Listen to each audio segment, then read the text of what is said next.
You are listening to the serialized audiobook podcast for Blood of the Stars, an epic fantasy novel written by Karyne Norton, read by Paeter Frandsen and Karyne Norton. If you can't wait to listen to the whole audiobook, or if you want a signed physical copy, go to karynnorton.com/shop to get the lowest cost by buying direct. You can also find the audiobook on Audible, Barnes & Noble, and other standard retailers. Please enjoy the next installment of Blood of the Stars by Karyne Norton.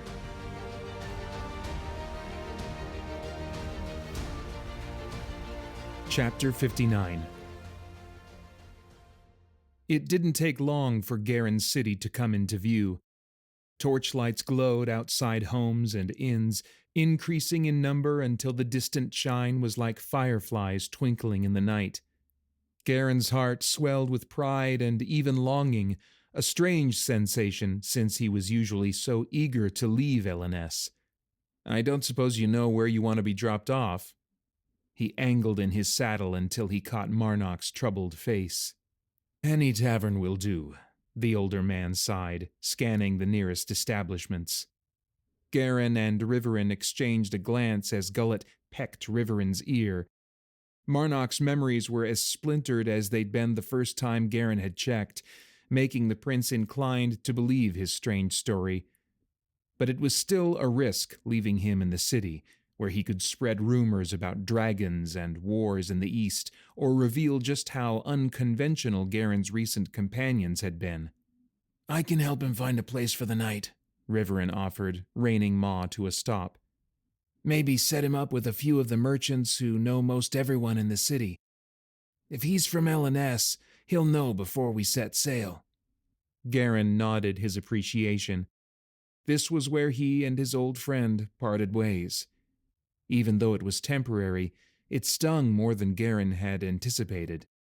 The comfortable camaraderie they'd temporarily shared on this journey suddenly felt broken by their nearness to the palace and their past. "Good luck to you, lost soul." Garyn grinned at Marnock. "If you ever gain back your memories, it's sure to be a tale I'll want to hear." Marnock gave him a half-smile, and at Riverin's nudge, Ma took the two men toward the docks. Garyn urged Skunk down the main street, where it grew crowded with night revelers. He slipped his hood up and led his horse through smaller streets and back alleys until the palace's long drive came into view. With a grin, he kicked Skunk into a gallop and rode the gelding hard, relishing the last bit of wind and freedom. The guards at the gate fumbled through their shock to open it for him, and Eric's mouth dropped open when Garyn dismounted and passed over the reins. Captain! You're here!" "Back among the manure and hay, I see," Garyn said. "How's your mother?" Eric beamed, and, without warning, an image of a rosy-cheeked infant nestled in his mother's arms crossed through to Garyn's mind. It was as if the boy couldn't contain his pride or his memories. "She's well, and so is my new brother. Larkos helped me find the best shell for him." His crooked teeth gleamed in the moonlight, making Garyn think of Felk. He was tempted to offer the boy a spot on the ship, but he kept his mouth shut. The pay would be better, but he couldn't bring someone so young to Mavis's doorstep, not if everything the recreants had told him were true. He ruffled the boy's hair and sent him off with Skunk. It wouldn't take long for news of his arrival to reach Enla's ears. His return had probably shown up in a dozen of the paths she'd seen when she'd sifted his soul. She'd find him soon enough. Sweeping past the guards, he made his way through the halls and up the stairs until he reached his parents' chambers. He hesitated at their door, regretting the late hour, then felt ridiculous for letting the guards see his hesitation. Fist raised, he pounded on the door. From deep within, his father cursed the guards, whose faces remained stoic. "What is it?" His father's deep growl came through the wood. "It's me, father. I come with news from Islara." Garyn reached for his dagger before remembering he'd given it to Daisy. He slipped his hand to the pommel of his sword, standing a little straighter. Silence greeted him, then the creak of hinges. A sliver of torchlight fell on weathered skin and a cloudy blue eye. Karyne took a step back, gawking at his father's stooped form and sunken cheeks. Had his father contracted whatever ailed his mother? The king of L&S stared past him before wetting his dry lips and barking at the guards. "Send for Enla and cook. We'll take tea and bread in the sitting room." "I'm already here." Enla's unusually soft voice came from Karyne's back. The grin pulling at his cheeks halted when he saw the haunted look in her eyes. She bent forward, but her embrace carried formality rather than affection. Karyne tensed. "Are you all right?" he whispered. "You've been gone a long time." She pulled back, her eyes studying his. "Too long." That guilty nerve twinged. "There are things I need to tell you." His father stepped back, widening the door for the two of them to enter their chambers before he shuffled in toward the sitting room. By the time refreshments were brought, their mother had made her way to their father's side on the chaise. Karyne had watched her progress through the room, holding his breath as each step seemed slower than the last. She patted down her graying hair, eyes unfocused and face tense with pain. "Has the red bush tea helped you some?" Karyne asked, even though it clearly hadn't. "You were a dear to send it." His mother's smile seemed forced, her words stilted. Karyne and Enla took seats across from their parents, the tea and biscuits between them. Enla's hands folded so tight her knuckles turned white. Their father grunted, never one for small talk. "What news do you bring from Islara?" "Mavis destroyed the entire city." Enla's face paled, matching her bloodless fingers. She'd probably seen the possibility in her visions and hoped it wouldn't come to pass. His parents showed no reaction. "You saw this with your own eyes?" his father asked. "I came upon it within hours. The rubble still smoked from Durakan's fire. A terrible beast. She tried to tame him, but his magic is old." His mother's soothing tone eased Karyne's tension, even though he knew she was using her magic on him. It was part of the reason he'd never been able to stand up to his father. Any fight he felt in the king's presence was usually drowned out by the queen projecting unwanted emotion on Karyne. Even as she manipulated him now, a fire burned beneath his calm, ready for the moment she faltered. "I saw the memories with my spoke," Karyne insisted. "Durakan has been branded by Mavis to do her bidding." He hadn't seen that last part, but he trusted Daisy's word. Their parents exchanged a glance, and Enla's eyes slid shut. "Were there any survivors?" his father asked. "I rescued 2 children." Their faces swam before his eyes, the boy's cry for his father rising in Karyne's ears. A hint of a smile crossed Enla's face. "It was an unfortunately aggressive show of support." His father frowned, choosing his words too carefully. "Publicly, we're calling it a senseless tragedy. An ancient beast gone mad. Troops have been dispatched to track down the dragon and hold him accountable for his crimes." With every word his father spoke, the fire of Karyne's indignation cooled, until his insides felt frozen with shock. His mother kept her gaze on the king, nodding along her agreement. Enla's eyes remained shut, her face passive except for a hint of wetness on her lashes. "What are we calling it privately?" Karyne forced the question out in an even tone.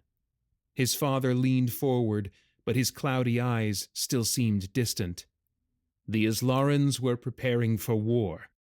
They'd amassed an army. Mavis protected us." The shards of ice in Karyne snapped. "She killed an entire city, thousands of our people, innocents." "Sacrifices must be made in war," the king said. Karyne stood, his parents' indifference heightening his outrage. "We're not at war." "Sit down," His father's words spilled out with disgust. You are getting involved in affairs you were never meant to take part in. Your efforts are more likely to reflect poorly on Enla than to do any good. You don't have the stomach for this. You never have. Karyne sat, the air rushing out of him. A peace wrapped around him, cocooning the anger in his heart. He tried fighting his mother, blocking the comfort the way his mentors had taught him. Despite the unnatural sense that everything would be fine, his father's words still stuck in his mind, begging the question. The stomach for it? Why would I want to have the stomach for killing my people? The children of the people I'm supposed to serve? That's not what father means. Enla placed a hand on his arm, her cool touch calming him further. He shook it off, knowing she'd activated her secondary spoke to help their mother. He'd told Enla he was following a lead to Islara. Had she told Mavis? Had he played a role in all those deaths? I meant what I said, his father barked. You know what the people say about you? Karyne let out a humorless laugh, thinking of Silmar's accusation. I do, actually. That I'm foolish and young, oblivious to what's going on in my country. They're not wrong, but they will be. Shock flitted across his father's features, digging a knife deeper in Karyne's soul. Karyne's new self-awareness surprised the older man, but not news of the dragon's massacre. They knew what had happened in Islara. They'd known this whole time, and they approved. We thought it would help you cope if you didn't have to be directly involved in things. His mother's soothing voice ensured his cooperation and understanding, even though the moment he left the room, his frustration would return. Early on, you showed a distaste for the affairs of the crown. Your mentors confirmed it throughout your training. Exactly how many people had been a part of this mission to keep Karyne in the dark? With Enla in line, his mother continued, it didn't seem necessary to push you, so instead we let you drift away from the necessary hard choices that come with ruling. Drift away. He thought of his first year at sea as a cabin boy. He'd been so homesick he'd thought he'd die. When tossed by the waves during storms, he'd begged the sun to have mercy and return him to the safety of his mother's arms. Only when he'd returned, his mother's arms had no longer felt safe. For the first time, he'd recognized the peace he felt near her had been manipulative. Enla had changed that year too. She'd started attending council meetings and appointments with dignitaries from the surrounding provinces. She'd stopped laughing. You sent me to the sea to keep me away. To protect your heart, his mother corrected. Even the thing he loved was now being tainted by his parents. He thought he'd been willfully ignorant of politics, but they'd manufactured even that. Is that why you sent me to Selenoft for my dedication year? You could have picked any sun-gazer, but you chose one halfway down the eastern coast. His father snorted. Hardly. We chose Selenoft because Mavis suspected the priestess was a Windren plotting for the throne. We sent a spy as your servant, and he confirmed Mavis's suspicions. Karyne's chest expanded, unable to hold the fire building within. Breck? He hardly remembered the man. Breck had been a new servant and hadn't returned from Selenoft. He was a spy? We should have sent a soldier, his mother admitted. Breck was killed in the skirmish, and no one knew what happened to you. We thought you were dead. The break in her voice hinted at love somewhere deep down. It meant little to Karyne at this point. You never even asked me what happened, Karyne said. But it was the last thing on his mind. His parents were the reason Emerus and Rildon had been caught. His parents were the reason Daisy had been stolen away, taken to Lorvandus, and raised by horrid wielders of blood magic. You said they'd all disappeared and asked us to investigate. The king leaned forward, eyebrows raised. We assumed you knew nothing and wanted to keep it that way. It was clear he expected an explanation if Garen knew more, but Garen wasn't interested in giving his side of the story. Not anymore. So now what happens? With Mavis? The question showed none of the anger brewing inside him. For once, he was grateful for his mother's interference, the way her projection forced him to discuss the future objectively. He pulled down some of his mental blocks, allowing her comfort to settle his shaking hands. Mavis has been high priestess in the Mindren Mountains for over a decade, his father said. Her loyalty is unmatched. Because of her demonstration in Islara, we've awarded her full control of the eastern province. Garen's gaze swung to Enla, but her eyes were closed once more, as if guarding her mind, even though their father was a destructive somatic, and their mother could only project emotions, not tune in to others. Unless Enla was guarding her memories from him. The eastern province makes up a quarter of our country. Garen weighed his words. There were a dozen smaller provinces between Eleness and Andel, the southernmost tip of the country. The eastern province was made up of mostly desert, a valley hedged in by Mount Viscanos Range at its southern border, the sea to the north, and the Mindren Mountains in the east. They'd left the province large because so few occupied the desert. Still, it was a lot of land for one woman to control. It's no longer a part of our country, his father corrected.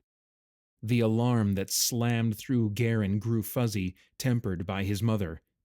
Vendaris has grown too large for one king to control.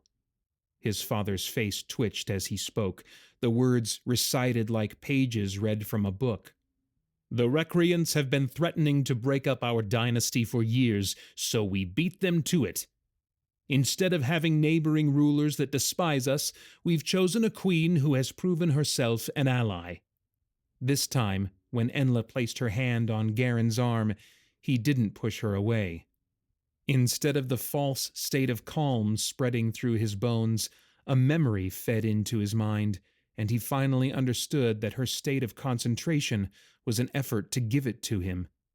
Only it was more like a memory of her thoughts. The words came to his mind with such clarity that he wasn't sure if the thought was Enla's or his own. You've been gone too long. Chapter 60. Garen was sent to bed like a child, the soldiers at his door feeling like guards locking him in. All his plans and expectations lay scattered on the floor, a puzzle he couldn't put together before the sun's morn. His parents were truly allied with Mavis. His sister, too, whether she wanted to be or not.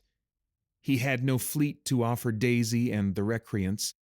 Even if they made it to the Mindren Mountains, they'd be going up against a powerful queen, a woman likely amassing her own army in anticipation of their attack.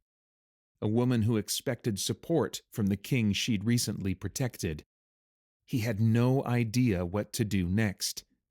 A tap on his door drew him out of his exhausted, half-asleep state.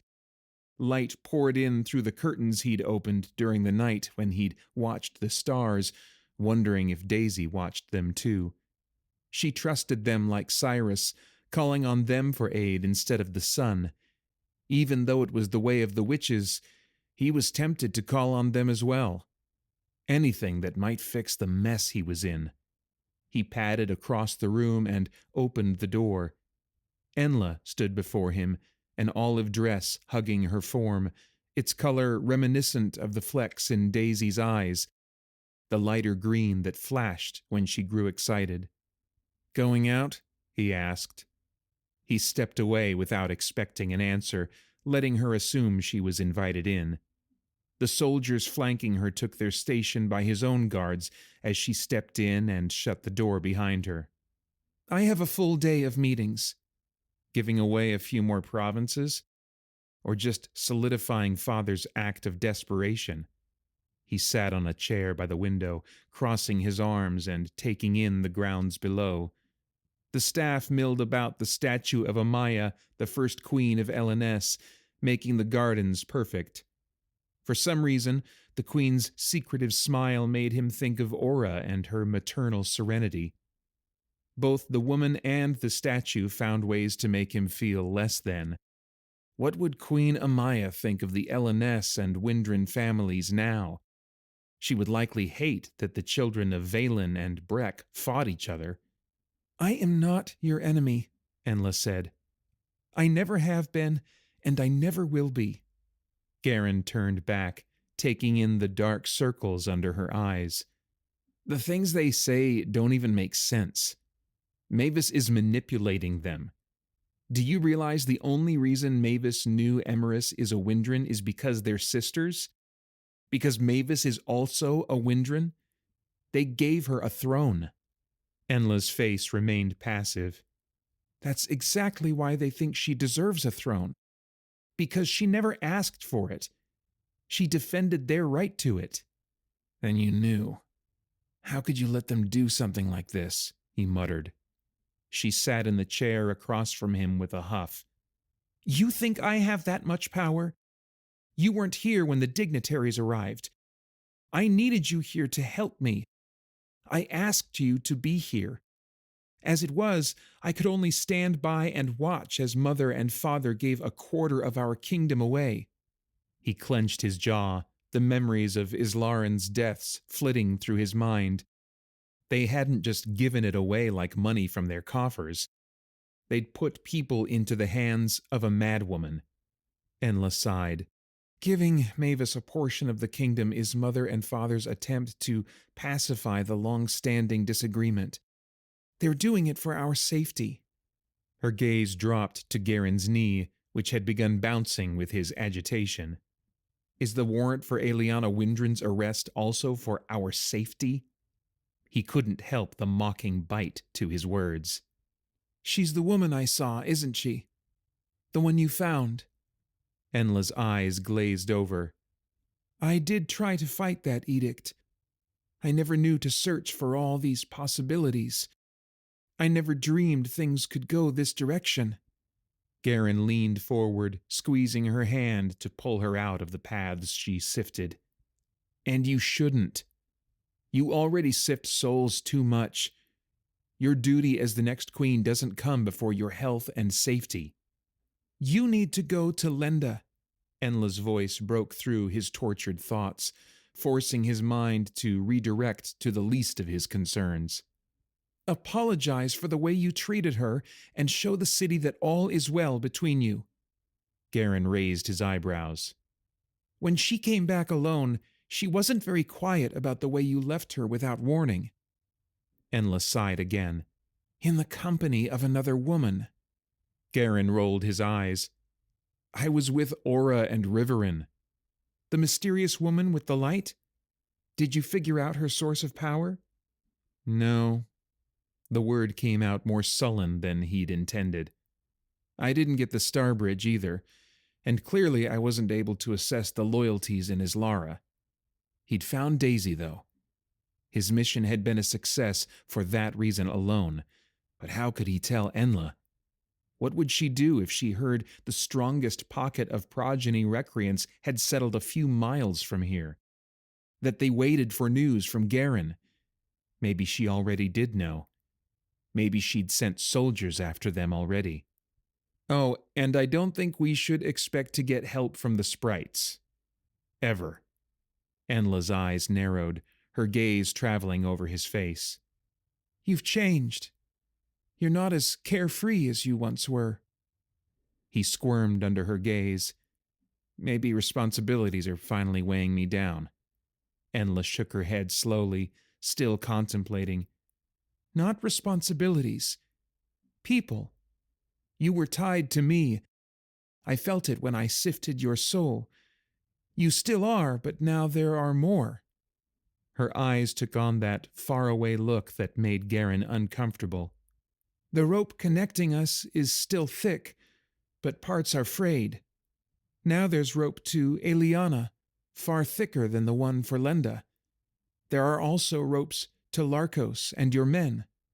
He cleared his throat. not wanting to examine the implications. There's even one connecting you to Riverin. She blinked rapidly, refocusing on Garen. What's your point? I don't think Mother and Father can keep you in the dark anymore. Now that you care about how their decisions affect all these people you are tied to, you'll find the answers whether they want you to or not. He supposed it was a compliment, Enla's way of telling him she approved of the changes in him, but it felt more like a slap. Why hadn't he cared before? How selfish had he always been? And how much of his inward focus had been orchestrated by his parents? Enla stood. After you go to Lenda, you can spend your day how you wish. I'll understand if you're not ready to come back here. A lot has changed. She gave him a long, searching look, then pulled him to his feet, forcing him into a hug that he didn't resist. I love you, brother, she whispered. Her desperate tone startled him as much as the words, like she was saying goodbye. He hugged her back, memories flooding his mind of the games they'd played as children, the nights they'd stayed up talking about nothing and everything, the pranks they'd played on the servants. I love you too, he said. She pulled away, wiping tears off her cheeks. In the span of a few breaths, she transformed. Her back straightened, her face became stoic once more. She raised her chin as if addressing a commoner. May the sun's light always shine upon you. This time it was Daisy's face who filled his mind, the same expression leaving her lips but holding hope. And may the star's light always guide you, he mumbled back. Enla nodded her approval before slipping out from the room. Guilt pricked at Garen as, once again, she failed to check his future. He had no intention of going to see Lenda. Instead, that afternoon he went to the docks and sought out Larkos, who happened to be checking up on Starspeed. His bond mark itched the whole way. As he approached, he saw the ship with new eyes, not just an extravagant gift, but a distraction, a method to keep Garen from meddling in the parts of monarchy he couldn't stomach. Suddenly, the ship's deck seemed too shiny, the sails too pristine. It was more of a toy than a tool. A cry pierced the sound of water lapping against the hull, and Gullet sank through the sky to land on Garen's outstretched arm. Garen pulled out the tiny scrap of paper tied around Gullet's leg, but instead of leaving, Gullet hopped on Garen's shoulder, as if waiting for Garen to write a reply. He unrolled the scrap to read, Spoke with Larkos. I'll be ready to sail when you need me. Garen's limbs loosened. Finally, he had one person on his side. Who would have thought it would be Riverin? Just the man I wanted to see. Larkos's deep rumble came from around the mast, bringing a warmth that pricked Garen's eyes. Riverin said you were coming, but I wasn't about to wait around all day. A slow smile spread on Garen's face. Just because the ship had been a bribe didn't mean he couldn't use it for worthy purposes. These men were important. The relationships he'd formed were valuable, and together they would use the ship to make a difference. Larkos grasped Garen's forearm, squinting at the younger man. You look like you've gone to the deep and back. Garen laughed, retrieving his hand to muss the hair he hadn't bothered combing. You always told me I was too pretty for a man. Must be an improvement. Larkos grunted. Am I closing the ship up for the season? Or did you convince Enla you deserve another go? Garen hesitated, tempted to tell Larkos that Enla had approved a voyage to the Northern Sea, that she wanted the salmon found in colder waters. He might even be able to convince Enla to approve it, now that his parents suspected he might meddle in politics. The thought should be a relief after weeks of worrying he'd never sail again, but he couldn't trick Larkos or their men into doing what came next. Are we alone on the ship? Larkos cocked his head. Aye. Garen headed for the captain's quarters, waving for Larkos to follow. Good. I have something else in mind. Larkos leaned back in his chair, which groaned under his weight. The old man's mouth hung open slightly, and Karyne felt a hint of pride that he'd managed to shock his first mate. They've given Mavis a kingdom? Technically, it's a queendom. Karyne tapped the small desk between them. Normally, the close quarters felt safe and secure on Starspeed, but today he was plagued by an uneasy restlessness and was eager for answers. And she killed an army of recreants? Karyne shrugged. I didn't see that for myself, but if the army was there, they didn't survive. Gullet let out a squawk from his perch on the back of a third chair, as if confirming Karyne's words. Sun's fire, Larkos breathed out. When were they going to tell the people? Karyne frowned at the reminder of his past complacency. They plan to hold a coronation for her next spring, so you can't tell anyone until they've announced it. I meant about Islara. Karyne winced. Probably never. We just arrived, so I expect the news to start trickling in from traveling merchants. They'll make sure it's unrelated to Mavis being gifted a province. Just a terrible tragedy that we'll mourn as a nation. Larkos shook his head, his face twisted in disgust. I want to go after her. Karyne leaned forward, his voice dropping to a whisper. The people I'm traveling with are headed her way for a reason. I think they know how to defeat her. I don't know their plan, but they're a small sect of recreants, mostly progenies. They've brought the girl with them because she's Mavis's niece. Her mother's held captive by Mavis. How is bringing Mavis's niece going to suddenly make Mavis a good person? Karyne sat back in frustration. I don't know. They were never willing to discuss their plans in front of me. But they seemed to think Eliana was key. They sat for a moment, the slap of water against the ship the only sound between them. The rocking motion calmed Karyne far more than his mother's magic. He knew his request appealed to Larkos as a recreant, but deep down, this was far more about protecting Daisy. Despite the fact that she was a Windren, and despite the truth that she had plenty of others, including herself, willing and able to provide protection, he couldn't stop himself from looking out for her safety. She needed this boat to get her there, fast.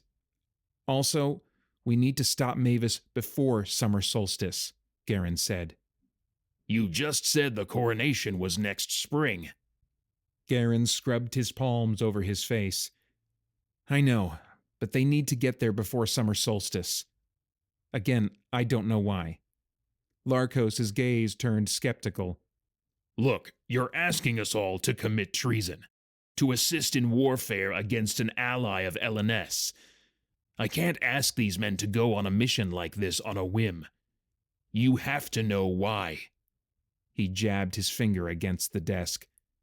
Even knowing why isn't enough. You have to believe in the why. And you have to get these men to believe in it too. But you're recreants. Karyne's voice rose, making Larkos' gaze flick to the door. Recreants don't share minds any more than loyalists. I can't know what recreants in the South are planning unless they send me a message, and they haven't sent me any message. Which is no surprise. Out of all the provinces, ours is the least trusted. Recreants in LNS are more likely to be spies than true recreants. Larkos stood, signaling that Karyne was out of time. Karyne beat him to the door, blocking it with his body. But you trust our men. If they believe in this mission, if they want in, we should do it. I'm not going to put these men in harm's way. Everything is too risky. Traveling to the Northern Sea is dangerous enough on its own. Icebergs barely poking out the surface but the size of your hull underwater, and beasts that aren't wanting to share the water. On top of that, if the wind hits just right, it'll send us straight into the cliffs. There are too many unknowns. Larkos reached for the handle, but Karyne leaned a hand against the door. If you make this decision for them, You're no better than my father. You want a democracy? Prove it. Let these men make the decision for themselves." Larkos sighed. "I wish it were that simple." "Maybe it can be," Karyne said. Larkos studied him for a long time, something that used to leave Karyne feeling young, unable to measure up. But something in his first mate's face made Karyne stand a little taller, a little surer. He needed Larkos to say yes. If the older man refused, Karyne would probably have to lead Silmar and Daisy to the royal family's secret pass through the mountains. There was no other way for her to reach the Mindren Mountains by summer solstice. "Fine. Only if," Larkos held up a hand before Karyne could express his thanks, "each man makes his own choice. In the past, I've threatened demotion if they didn't take a job. It's the only way to guarantee consistency. But I won't do that here. There are a few men I can't even ask. I'm not confident they'll keep their mouths shut." Karyne nodded. "The people I'm bringing are hard workers. Some of them even have experience at sea, and we can train those who don't." He thought of Aura and her stories, then imagined Velden at the bow and Kendallin burning food right alongside Breve. He could get by with a skeleton crew if the recreants all pitched in. Larkos held out his hand to seal the deal, then hesitated. "What if the plans they're keeping from you include war against your family?" Karyne swallowed hard, glancing at the door but imagining the palace beyond it, where his sister and parents remained unaware of his treasonous actions. "I won't encourage violence against my family, but with the decisions my parents are making, I can't blame others if that's what it comes to. Still, I will defend Enla to my death, and I will ask both you and these other recreants to spare her life if you can." Larkos stared him down. "I can't fault you for that. Kalia would have my hide if I tried convincing you to do anything less for your sister. I just don't envy the recreant who comes up against you, because one will." The sadness in his eyes heightened the gravity of his warning as he brought his hand down to shake with Karyne. The sprite's deals warred in Karyne's mind even as he gripped Larkos's forearm. He would protect Daisy and defend Enla, and he suspected the combination would be his end. The sprite had practically guaranteed it, but as long as both women were safe, the cost wasn't too high. While Larkos hired dock boys to watch Starspeed, Karyne sent Riverin a message through Gullet. Then he hopped down from Starspeed, kissing his hand and patting the hull. "See you soon." After securing a horse from the blacksmith in town, Karyne headed for the camp he'd left the day before. It was hard to believe it had only been that long. At first, Karyne thought he was lost among the various paths exiting LNS, but then he paid closer attention, retracing Skunk's path from the day before until he found the clearing. He pulled up short, looking at the signs of an abandoned camp, trying to discern when they'd left. It didn't even look like they'd used the fire that day. Had they left yesterday? Right after Karyne? He tuned in to the wisps of memory around him, confirming that theory, but also catching hold of something more recent. Something familiar. His starlock warmed with his suspicion. Holm? Skunk's ears flattened as if he also sensed the other man's presence, or maybe his horse. Sure enough, Holm rode into the clearing, his face a bit sheepish. "Had to make sure you were alone." The lack of faith stung at first. He'd traveled with these people for weeks, gaining and building friendships on top of trust. But hadn't he wanted them to keep Daisy safe from all threats? "Of course. I'm glad you did," Karyne said. "You had a tail on you most of the day." Karyne winced. "You mean besides you?" Holm chuckled. "That's Enla's doing. I've gotten used to the guards, but I think I lost them just outside the city. I usually do." Holm nodded. "Well, come on then." With his quiet confidence, he turned his steed and began weaving through the trees. Karyne followed until he finally caught the scent of smoke on the wind, then the clank of dishes and the stomping of hooves.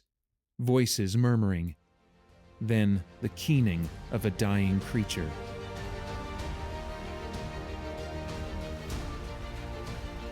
I hope you enjoyed listening to the latest installment of Blood of the Stars by Karyne Norton. If you enjoy listening to this narration, you might enjoy listening to the Finding Fantasy Reads podcast, where Paeter and I narrate fantasy short stories from a variety of authors to help you find your next favorite author. Check it out at findingfantasyreads.com. Thanks so much for listening.